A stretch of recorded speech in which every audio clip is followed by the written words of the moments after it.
अस्सलाम वालेकुम, मैं हूं मार फयाज और आप देख रहे हैं मेरा यूट्यूब चैनल माहर व्लॉग।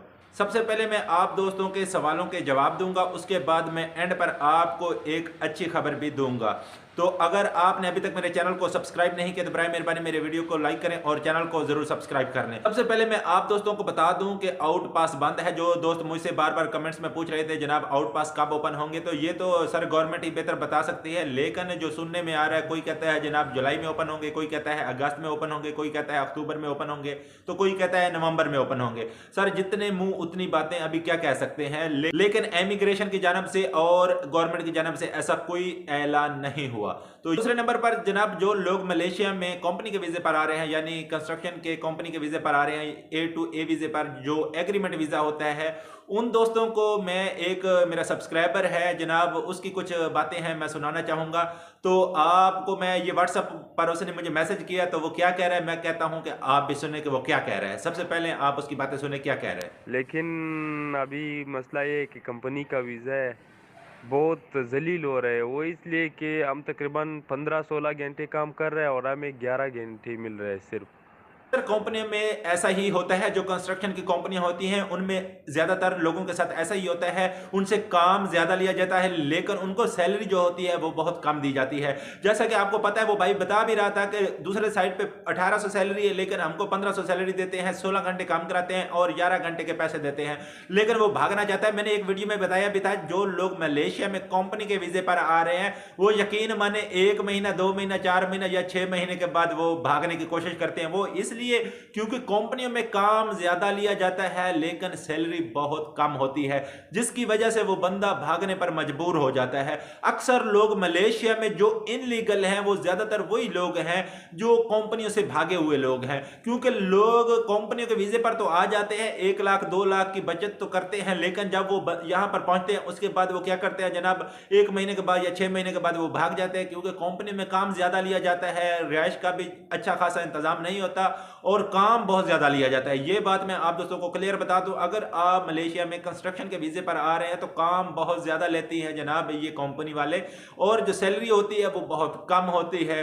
और इसमें अक्सर कंपनी तो ऐसा करते हैं जनाब, रिहाइश की मद में जनाब 100 रिंगट या 120-30 रिंगट काटती हैं और ट्रांसपोर्ट फ्री देती हैं, लेकिन रिहाइश की मद में जनाब वो 100 या 150 रिंगट काटती भी हैं। तो सैलरी जो होती है वो बहुत कम होती है और लोग ज्यादातर भाग जाते हैं। जब लोग भाग जाते हैं जनाब, कंपनी उसका वीजा कैंसिल करा देती है या उस बंदे को डिपोर्ट करा देती है। अगर हम बात करें मलेशिया में A2B वीजे वालों की, यानी आजाद वीजे वालों की, तो जनाब आजाद वीजे वाले अच्छा खासा पैसा कमाते हैं, लेकिन इस वक्त जो पता है आपको काम की सूरत हाल है वो थोड़ी सी डाउन है, लेकिन आजाद वीजे वाले पैसा बहुत अच्छा कमाते हैं। वो इसलिए कि एक बंदा उनको ऑफर करता है जनाब कि मैं आपको 70 रिंगट दूंगा, दूसरा बंदा कहता है मैं 80 रिंगट दूंगा, तीसरा बंदा कहता है जनाब मैं 85 रिंगट दूंगा।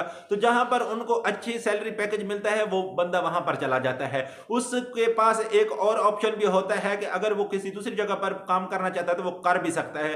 बंदा A2B वीजे वाला आता है, यकीन माने वो अच्छा खासा पैसा कमाता है जो A2A वाले होते हैं उनकी निस्बत, क्योंकि A2A वाले बेचारे जो होते हैं वो कंपनी के मुतहत होते हैं, जो कंपनी उनको काम देती है बेचारे वही करते हैं, कंपनी का हर हुक्म बजा लाते हैं। लेकिन जो आज़ाद वीजे वाले होते हैं आपको पता है कि वो अपनी मर्जी से काम करते हैं, उनका आज दिल किया काम पर चले गए, नहीं किया तो जनाब वो सोए रहते हैं। A2A वाले होते हैं वो बेचारे बहुत ही ज्यादा परेशान रहते हैं, क्योंकि अगर वो एक छुट्टी कर लें तो उनके जो कपाले होते हैं यानी फोरमैन होते हैं वो बॉसों को कंप्लेन करना शुरू कर देते हैं, जनाब ये बंदा ठीक था, ये इस तरह बहाने कर रहा है, ये जाने का मान नहीं कर रहा है, ये है वो, इस तरह आपको पता है जो पॉलिसी होते हैं वो ऐसे ही करते रहते हैं।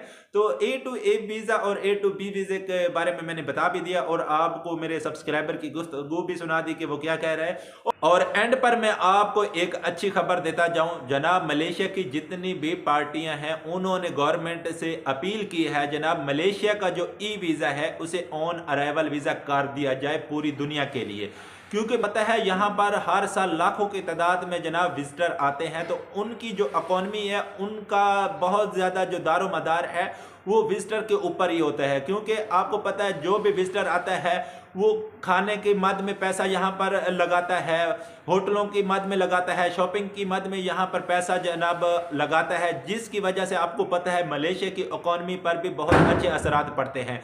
तो इस तरह जनाब जो भी पार्टियां हैं मलेशिया की पॉलिटिक्स की, उन्होंने गवर्नमेंट से यही अपील की है जनाब कि मलेशिया का वीजा ऑन अराइवल कर दिया जाए। आपको पता है जब ऑन अराइवल वीजा हो जाएगा मलेशिया का पूरी दुनिया के लिए, तो जितने भी एजेंट हजरात हैं वो बेचारे बेरोजगार हो जाएंगे। क्योंकि है इस वक्त मलेशिया का जो विजिट वीजा है वो एजेंट हजरात 3.5 लाख से लेकर 4 लाख का सेल कर रहे हैं। वो आपसे काउंटर सेटिंग की मद में 1 लाख से लेकर 1.5 लाख रुपए लेते हैं। लेकिन अगर ऑन अराइवल वीजा हो जाता है पूरी दुनिया के लिए, ये जो एजेंट हजरात हैं काउंटर सेटिंग की मद में जो आपसे 1.5 लाख लेते हैं, ये बेचारे बेरोजगार हो जाएंगे। क्यों? अगर आप पाकिस्तान से, बांग्लादेश से, नेपाल से हैं या पूरी दुनिया से किसी भी मुल्क से हैं, तो आपने सिर्फ जनाब टिकट लेनी है। टिकट लेने के बाद आप मलेशिया में आएंगे, मलेशिया की इमिग्रेशन आपको काउंटर पर ही वीजा दे देगी। ये जो एजेंट हजरात हैं जनाब काउंटर सेटिंग की मद में आपसे लाखों रुपया जनाब चार्ज करते हैं, तो जनाब ये खत्म हो जाएगा। ये जो है ना बिल्कुल ही खत्म हो जाएगा। ये टेंशन ही खत्म हो जाएगी जनाब की काउंटर सेटिंग चाहिए, ये चाहिए, वो चाहिए, कुछ भी नहीं चाहिए होगा जनाब। आपको वीजा मिलेगा। और इस तरह जो मलेशिया की गवर्नमेंट है उसका एक बहुत अच्छा डिसीजन होगा अगर वो ऑन अराइवल वीजा कर देती है पूरी दुनिया के लिए। उम्मीद है आज की वीडियो आप दोस्तों को पसंद आई होगी। वीडियो पसंद आए तो वीडियो को लाइक करें और चैनल को जरूर सब्सक्राइब करें। तब तक के लिए